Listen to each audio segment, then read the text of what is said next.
Hi, I'm TJ Saunders. Welcome to another episode of Bowls Exposed. We're here at Millswood Bowling Club and I'm joined this week with Jess Alvaro. Hi TJ, hi everybody. Good to see you. And a special guest this week, Nicole Carey. Nicole, welcome to the show. Thanks TJ, it's great to be here. We're here at Millswood, stone's throw from the city, lovely sleepy little part of Adelaide. Beautiful, and as you can see behind us, Full Greens Night Owls is an absolutely spectacular centre point of the week for a lot of the people in this local area. Well TJ, coming up on this week's episode, the boys head up to the Riverland and got a bit of insight of what makes the Loxton Bowling Club tick. Earlier on, TJ spoke to Jacob Gracey from Disability Sport and Rec SA. And don't forget, we've got the rest of the Brett Wilkie Skype interview. So hey, what a show we've got lined up, we better get on with it.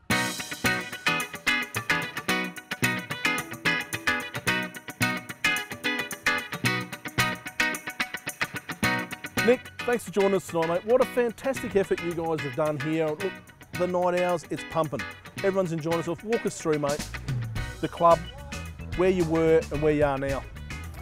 Well, the club has been through some tough times of the last couple of years. Almost closed its doors probably 2 years ago through lack of pennant players. The Night Owls were very much diminished. So myself and a few others put their hands up to fill in as pennant players so the club could survive. And at the same time, my mate Brooke Fogden, Kieran Spawn did a fabulous job. We all walked down Goodwood Road and looking for local support, and the response has been fabulous. And within 18 months, we had 5 Night Owls teams here.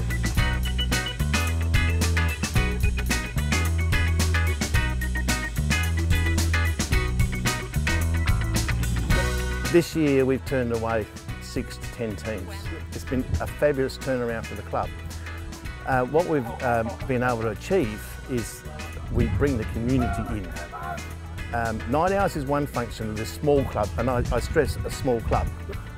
There's a number of clubs around us that are small, and what you see in small clubs is that you can't depend on pennants. Pennants will not, the club won't survive just with pennants.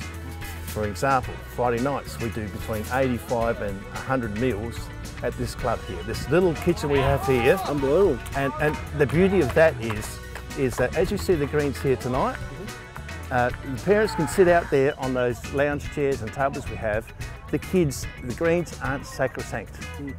It's about embracing the community, let the kids run around on the greens, and it's wonderful for the parents, so it's a win-win.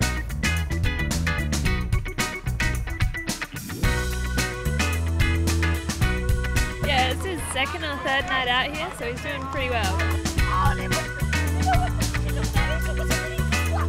Cheers, gentlemen. Family friendly and fantastic. Well, my parents came here and one night came home and said, "Do you want a job here?" And I said, "Yeah." And it's turned out to be pretty good for experience. I've learned a lot about, kegs and things like that, future jobs. Yeah, I'm a uni student, so it's really good. Work Thursday nights after uni, and it's great. Just meet new people, end up after the shift sticking around for a drink, good community. Yeah, really good group of people, so you can't complain. And do you guys play lawn bowls? I haven't, but I'm gonna try. My dad's out here, so he's eager to get me to have a go. It's pretty lively on Thursdays, especially at the raffle, and there's always, a big cheer for the chook. The meat tray is another popular choice, but yeah, it's always a chook. We've got some serious measuring here. What we're finding is the feed through from Night Owls.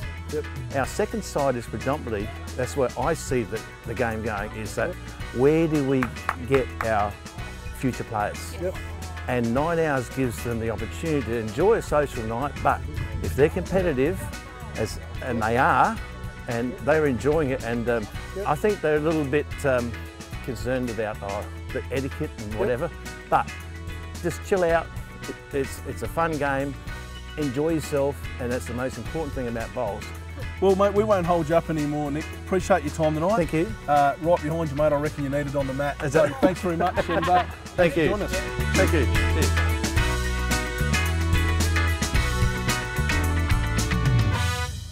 Brett Wilkie, Australian bowler.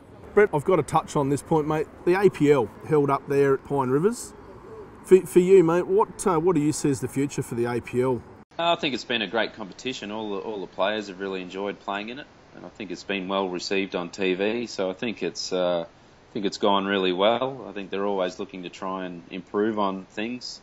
The surface at Pine Rivers is always a little bit tricky, which can make the heads a little bit wider than some indoor greens. But the club do a great job and really look after the players, and everything's so professional there. That's a magnificent venue. But I think if they can get a portable rink there, they're thinking about looking at that option. It would really improve the standard of the play, which would be great for TV again. But I think it's been really good for the game, and hopefully it can help get more players into the game, a shortened version of the game, which is on offer with Jack Attack around a lot of clubs around Australia. So good option for a lot of people to get into the game just in a shorter version, so they're not there as long. An interview given, I think you were in Cloncurry recently on Australia Day, but you talked about being on the register of the bone marrow, mate, and there's a young lad in Germany that you helped out. You want to walk us through that? Yeah, many years ago, I'd been donating blood for some time, and a long time ago, one day I was giving blood, and they asked me whether I'd be interested in being on the bone marrow register, and they explained it to me that it's just in case anyone ever needs it, a donation to help them through an illness. And out of the blue, about 8 years later, I got a call, and turns out I was a match for a little boy in Germany. Went ahead with an operation where they extract it from my pelvic bones, and there was a guy waiting there for the package to be ready to go, and as soon as it was ready, he jumped on a plane and took it straight to Germany. And the little boy had the transplant. The thing that was wrong with him is he didn't have any immune system to fight any germs or bacteria or infection. So he actually lived his life in a clinic room where he wasn't allowed out, and when his parents came in, they had to be all suited up with gowns and face masks and things like that, because they couldn't risk him getting any germs or infections. And then once he had my bone marrow transplant, well, then he's taken on whatever I was immune to, he's now immune to, and he also took on my blood group. So and then 2012, I was lucky enough I was competing at the World Indoor Championships in the UK, and I was also in the Welsh Master Singles, which was about 10 days later, and I got knocked out of the World Indoor Singles in the first round, which gave me a little bit of time up my sleeve, and I was lucky enough to contact the little boy and his parents. This was sort of 4 years on, and got the opportunity to go and meet them, so which was pretty emotional, and I got to actually go through, see where he was in the clinic, and also the story that he went through all through the time with him and his parents. And I was fortunate enough they gave me a photo album of pretty much his life in photos, and it was amazing to see the journey he'd gone through. And we still keep in contact now via Facebook. It's very good to keep in contact, see photos of him regularly, and he's about 8 or 9 years old now, so he's leading a normal life, which is great. That's a fantastic gift, mate. Well done. Mate, best of luck, and hope you get through to the Commonwealth Games, and we look forward to seeing you there. No worries, thanks for having me, and well done on a good show. Nicole, you've come along to the show. Tell us, you used to work for Bowls SA back in 2012 as a sports and recreation trainee. Yeah, that's correct. So since then I've done a few different jobs around here and there. Worked at Netball SA for a little bit, SANFL, and then moved over with the Adelaide Oval. And also, Nicole, throughout those years you've been working at Nazareth College as a Community Development Officer. Yeah, that's correct. I've worked there for 3 years now. And we do a range of different things, from playgroup to our elderly wise hours group. So I run playgroups there. We have a Fun Moves, which is a more danced, choreographed playgroup. Also organise field trips for the oldies, and tomorrow actually starting up a bowls comp for them, so it's exciting times. Hey, absolutely brilliant. Well, look, it's a pleasure to have you on your show. We'll get back to you. There's a bit of stuff with that life-saving stuff that we can talk about later. But let's have a look what we've got coming up. Fantastic. We've dragged this cat straight off the green tonight. Thanks, Kieran TJ. Spawn, mate, welcome to the show. Thank you. All scruffy and all. Absolutely, mate. He's prepared for the show. Kieran, look, those that know you know about your football history and here in South Australia and also over in Victoria for Essendon. But, mate, you've played an instrumental part with other people in night hours and the research into night hours. Mate, walk us through some of that. I think it's a combination of a lot of things. A good mate of mine, Brooke Fogden, played at Westies in Glenelg, but he lives very close, and I live close by. He asked me to come out and play, and we got down to only 6 or 8 teams. The club nearly folded, and it's been mentioned, and Nick would probably mention it, but we just got good people around the place. And I know we walked up and down Goody Road handing out flyers. We've got the Goody Road local bakers, the butchers. We've got everyone on board to sponsor, and we have a great raffle. If you can hang around for the raffle, you'll see it's physios for $80. There's a $30 meat tray. There's prizes worth $50, $60. A $10 chook has become the trophy.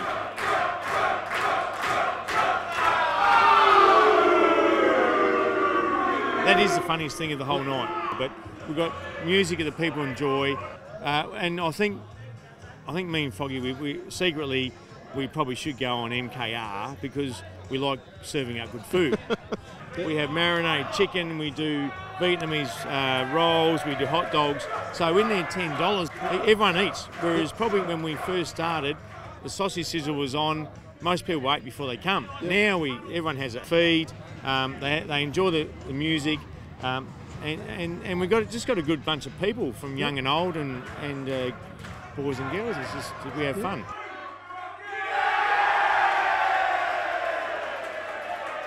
So, Kieran, look, mate, I can't help but ask. I'll send a photo, Why mate. have to bring this up, mate? Lycra, mate. What's going on with that?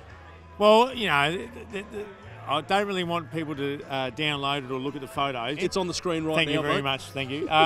With Andrew Manning and John Barnes. Yep. I was working at the footy club, doing some work there, and Johnny Barnes and Andrew Manning were their greenkeepers. Lou Richards rocked up, and it was an April Fool's joke, and he rocked up and said, I want you to wear these things and say, this is the future of footy wearing these tights.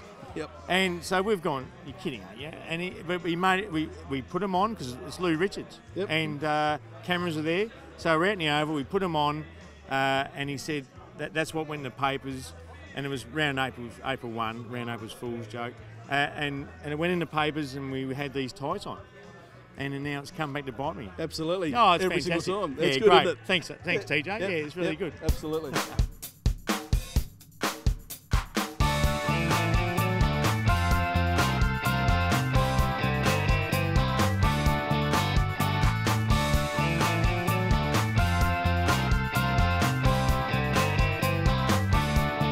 Joined here with Jacob Gracey from the Disability Recreation and Sport. Jake, thanks for joining us here today. No worries, thanks for having me. Mate, you know, we were having a chat just off camera earlier on about the amazing amount of sports that you guys actually align with some of the people that are looking for something to do. Mate, walk us through some of that stuff. Yeah, so we look after all these sort of traditional wheelchair sports, I guess, that people would know about, like wheelchair basketball, wheelchair rugby, this is the one they call murder ball, wheelchair tennis, that sort of stuff. But more and more there's even more options for people with disabilities. So there's things like wheelchair cricket now, there's sports for people in electric wheelchairs, we've started doing wheelchair football as well, and even towards the end of last year we started working with a group who is running a scuba diving program for people with physical disabilities. Now you mentioned earlier we were talking the general name of Ben. Yes. And scuba, mate. That is a fascinating story. Yeah. So Ben joined with us last year. He's 21. Yep. He had an accident 2 years ago diving into the Murray River. It left him as a C4, C5 quadriplegic, so quite a high up injury on his neck. So he has no use of his legs, limited use of his trunk, and has impairment in his arms and his hands. But before his accident he was really into water sports and jumped at the opportunity to try out some scuba diving. So it's in swimming pool, so it's a confined, controlled area. And within two lessons he was in 5 metre deep water in pools at the aquatic centre, doing tumble turns, swimming through hoops and that sort of stuff. And he's even able to stand up under the water now, which he obviously hasn't been able to do since his accident. So what he's finding is it uses all these different muscles and allows him to stretch and do all these things that he can't do whilst he's in the wheelchair. So the key word that he always talks about when he talks about scuba is freedom. Being out of the wheelchair and being able to move again like he used to do. So yeah, it's really cool to see him get in the water and have a go at it, yeah. Mate, how invigorating is that? And you find that across different sports also? Yeah, so what we find is that like sports for people with a physical disability have all the sort of same benefits as sports for somebody without a disability, you know, like your physical benefits and that sort of stuff. But what we find is the social benefits and like you said, the self-esteem and that kind of stuff is even more amplified for somebody with a disability because someone after they have an accident can often lose contact with their friends and they can't sort of move in the same social circles and that sort of stuff that they have before. So to be able to get out and do some different sports and meet a group of people that have been through similar experiences and I guess have similar knowledges and that sort of stuff is huge. And a guy who works with me at Disability Rec and Sport was a football player, played SANFL before his injury, and after his injury got into athletics and took up javelin and shot put. And he travelled the world, went to World Championships, went to Paralympics, and he said it was like a second life for him. Like playing football, we never would have got to travel to Athens or to Beijing to play sport in front of 80,000 people in the main Olympic stadium. Right. So. Well, there's some fantastic stories in there, mate. That's not all though, and there's other work you do with school kids for an awareness program. Yeah. Mate, what's some of that stuff you do with the awareness? So we do a program called the Wheelie Net program, which goes out to schools, so primary schools or high schools, any age. We take a trailer of wheelchairs out to a school and basically we run like a PE class for kids without disabilities, but we make them do it in the wheelchair. So we show them how to use the wheelchairs, then we get them doing some races, weaving in and out of cones, trying to dribble some basketballs, that kind of stuff. So it's really to show them what it feels like for somebody in a wheelchair and what it's like to try and play sports in a wheelchair. And I guess the message that we finish every lesson on is just remember that it's fun to play in the wheelchair, but it's good that you can stand up and walk away and leave the wheelchair. But for somebody that's really in a wheelchair, they don't have that choice, and there's a lot of challenges and obstacles and that sort of stuff that they face every day. There's an event you mentioned earlier that's being held at Clearview? Yes, May 22nd to 29th, we're hosting the Multi-Disability Lawn Bowls National Championships. So it's got a long title, but yeah, about 45 to 50 people with physical disabilities from around Australia will be here playing lawn bowls throughout the week. We've got quite a good South Australian team. We won a bunch of medals. We had 4 South Australians go to the World Championships last year to play for Australia. So we've actually, I think we've had Chris Flavel and those guys on the show. Yes, he's one of our leading bowlers. Yeah, so hopefully a few medals for the South Australian team. If anyone wants to come along and watch out at Clearview, definitely more than welcome, and looking for some volunteers to be markers as well. So if anyone's interested, yeah, get in touch. So there's an opportunity there for you to get involved in the disability games and supporting those people that are wanting to be more involved in our game. Look, Jake, thanks very much for joining us today, mate. Absolutely brilliant work that you guys are doing, and look, the work that you do with our guys, and great for them also. Thank you very much. No problem. Thank you for having me. Well, co-host tonight, special guest, Nicole Carey, Surf Lifesaving. Walk us through some of the stuff that you do there. Yes, I'm involved at the Henley Surf Lifesaving Club, have been for about 2 years now. Recently on the weekend we just had a fundraiser, the Big Row. It's our annual fundraiser where we've raised over $500,000 over the past 10 years. So it's a row from Stansbury through the Gulf and back to Henley, and it's a big celebration at the end. We've had news crews out there, have all the nippers out in the water. It's such a great community feel once we're out there. And we do a lot of different things throughout the club. We have a lot of community activities, events run all the time, out there on Saturdays, and also with patrol out there a couple of times a week, training, lots of different feel. It's such a good culture at the club. Oh, Nicole, you're telling me earlier about the road that you did. So it was 90 Ks, is that right? Yeah, it was 87 kilometres. So we went over on the Friday night up to Stansbury, had dinner together, woke up about 5:15, got on the boat, was rowing by 6 AM, and arrived back at Henley at 2 p.m. How many people are involved in? There was probably about 30 people who actually went on the row, and we swapped over crews every 45 minutes. So we did 45-minute lots. I did 3 of those. So by the end, you could tell my legs were a bit jellyish. But we managed, and it was fantastic. It was just such a great vibe coming in. It was almost surreal coming in. Yeah, great times. Yep, well, that sounds like really good fun. Yeah. So hey, on with the show. Let's see what we've got coming up next.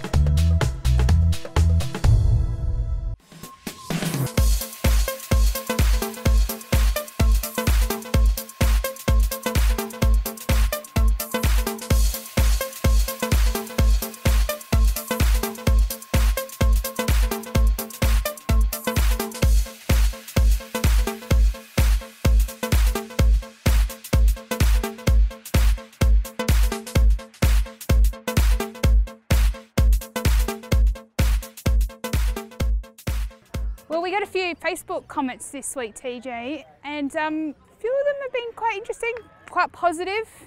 Very positive ones, and yeah, we saw one that we might have got a bit of mistaken identity there. Well, there was one from the Hawthorn Bowling Club in Victoria. Hey, thanks very much for watching the show. Look, unfortunately, we do have the right Hawthorn Bowling Club where we are, but now we've got another one we can talk about. So keep the comments coming, and hey, look, glad to have you aboard. And a comment from Paul Nugget Vittler. From Yass, Nicole. Yeah, from New South Wales. Great comment, Paul. We definitely agree there should be more of it. Definitely a lot more bowls on TV. Hey guys, I was always under the belief the best thing in Loxton was the pizza in the main street, but the crew from Bowls Exposed went up there and I reckon they've proven me different.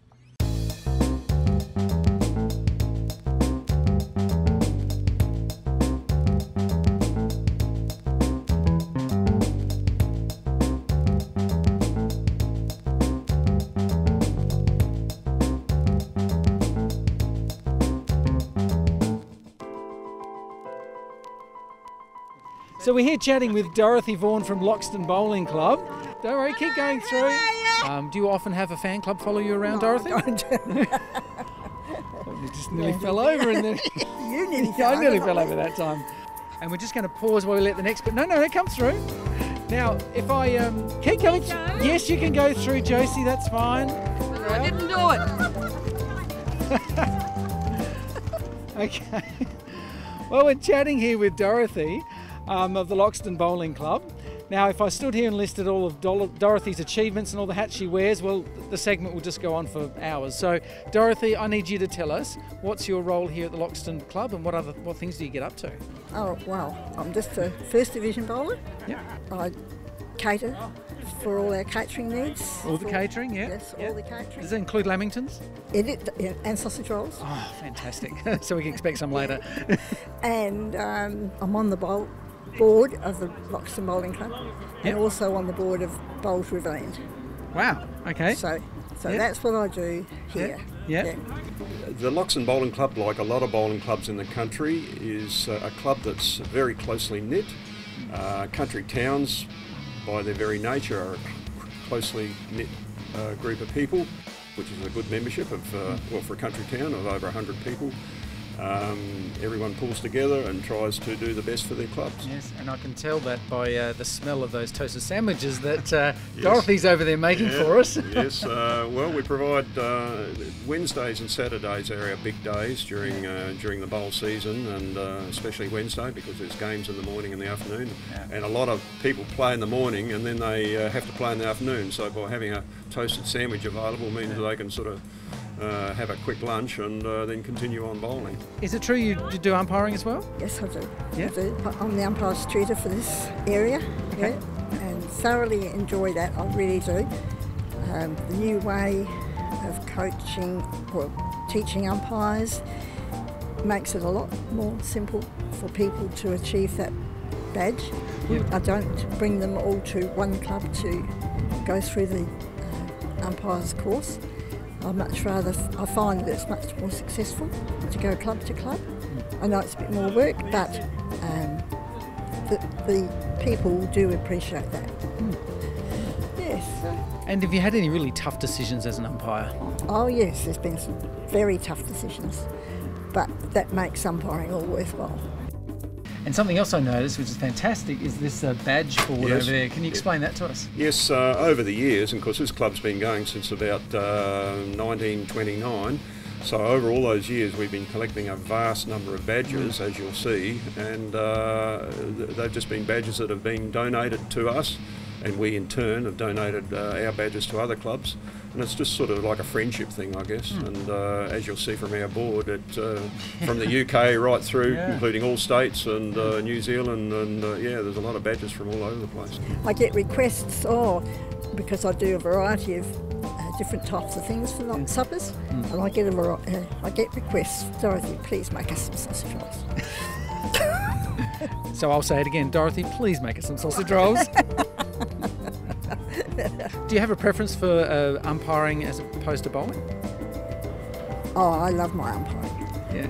I really do love my umpiring and measuring, but I also love playing bowls. Yeah. And catering. Well, thank you very much for your time, Dorothy. It's been great to chat and to come up here and experience the Riverland. Yes, I'm glad you've come. Yeah. Because the Riverland's a great place to be. It's fantastic. Yes, it is. It's such a nice, relaxed vibe out here. It is. So, yeah, well, you enjoy the rest of the day, and we'll look forward to seeing you again in some of those Lamingtons. Sausage rolls. Sausage rolls. Sausage rolls. Wow, who would have thought there would have been that much traffic in a country town? Yeah, well, I can tell you what, Nicole, you get the cameras out and it seems like everyone wants to walk past. Hey, look, coming up next week, Jess, Henley Bowling Club. We will be, yes, and we'll also be interviewing Wayne Wiedemann, the Weeds, number 33 from the Adelaide Crows, the boy from Fish Creek. And I can tell you what, he is a character, Grenville Dietrich. We've got someone that can match you. So look, stick around next week, join us. Every Tuesday, Bowls Exposed.